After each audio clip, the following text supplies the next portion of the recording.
ఇప్పుడు ఎక్కడ చూసినా పంచగ్రహ కూటమి June 5th to June 7th వస్తుంది. దానివల్ల రకరకాల ప్రాబ్లమ్స్, ఈ రాశి వాళ్ళకది, ఆ రాశి వాళ్ళకది అని ఒకటే వాయించేస్తున్నారు. జనం భయపడిపోతున్నారు.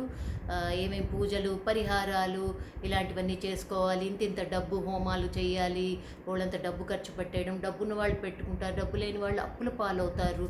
మరి ఇవన్నీ ఏం చేయాల్సిన అవసరం లేదండి. ఎందుకంటే ప్రతి రాశికి చెందిన వాళ్ళు కొన్ని కోట్ల మంది ఉంటారు ఈ ప్రపంచంలో. వాళ్ళందరికీ ఇవన్నీ అప్లికబుల్ అవుతాయా? కొంతమంది ఇలాంటి బిజినెస్ కోసం, డబ్బుల కోసం ఆస్ట్రాలజర్స్ చేసే పని అది. దీనివల్ల ఆస్ట్రాలజీ అనే ఒక దివ్యమైన శాస్త్రం చాలా చెడ్డ పేరు తెచ్చుకుంటోంది. సో నిజంగా చెప్పాలంటే ఆస్ట్రాలజీ ఒక జ్యోతిలాగా, ఒక టార్చ్ లాగా మనకి మార్గాన్ని చూపిస్తుంది. అంతేగాని ఈ రెమెడీస్ ఇవన్నీ వర్కౌట్ అవ్వవు. బట్ మనం మెంటల్ స్ట్రెంగ్త్ డెవలప్ చేసుకోవచ్చు ఇలాంటి ఛాలెంజెస్ ఫేస్ చేసుకోవాలంటే. దానికి ఓన్లీ దైవనామస్మరణ.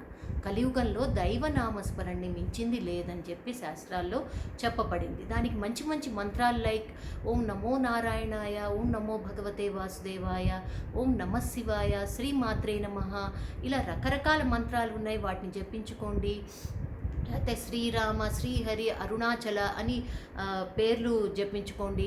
వీటి వల్ల మంచి మనకి దైవ బలం వస్తుంది. ఎటువంటి ఛాలెంజ్నైనా ఈ ఈ ఈ గ్రహకూటమే కాదు, ఎటువంటి ఛాలెంజ్నైనా ఈ జీవితంలో ఫేస్ చేసే స్ట్రెంగ్త్ మనకి డెవలప్ అవుతుంది.